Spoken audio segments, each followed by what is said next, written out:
ہم شاید بھول گئے ہیں کہ ہماری زندگی کا بہت بڑا حصہ جس کے ساتھ گزرا ہے. میں بیان میں پہلے بھی کہہ چکا ہوں. کبھی سوچا آپ نے ایک تو اللہ نے آپ کا اس کو ساتھی بنایا اور ہم اس کے ساتھ بعض اوقات زیادتی کرتے ہیں. ہم کاروبار میں تکلیف میں ہوں, ہم باہر کسی ٹینشن میں ہوں, کسی بندے سے کسی بات کوئی بری لگ گئی, سارا غصہ آ کر اب بندے نے اپنی زوجہ پہ نکالنا ہے کیونکہ وہ بیچاری تو کچھ نہیں کہہ سکے گی. پہلے کے زمانے جاہلیت میں بھی یہی تھا کہ عورتوں کو پیر کی جوتی سے زیادہ ذلیل سمجھا جاتا تھا. مگر کیا آج بھی کچھ گھرانوں میں ایسا نہیں ہے؟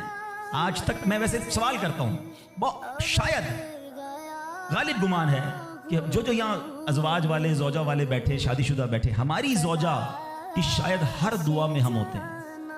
ہم اپنی بیوی کے لیے کتنی دعا کرتے ہیں غور کیجیے. حالانکہ میں نے دیکھا ہے کہ جن کی شریک حیات دنیا سے جاتی ہے نا, وہ لوگوں کو میں نے ٹوٹتے بھی دیکھا ہے. تو ایسا نہ کریں. جس طرح وہ آپ کے لیے محبت کا اظہار, دعاؤں کی آپ کی خدمت گار ہے, آپ بھی اس کے لیے اچھا برتاؤ کریں.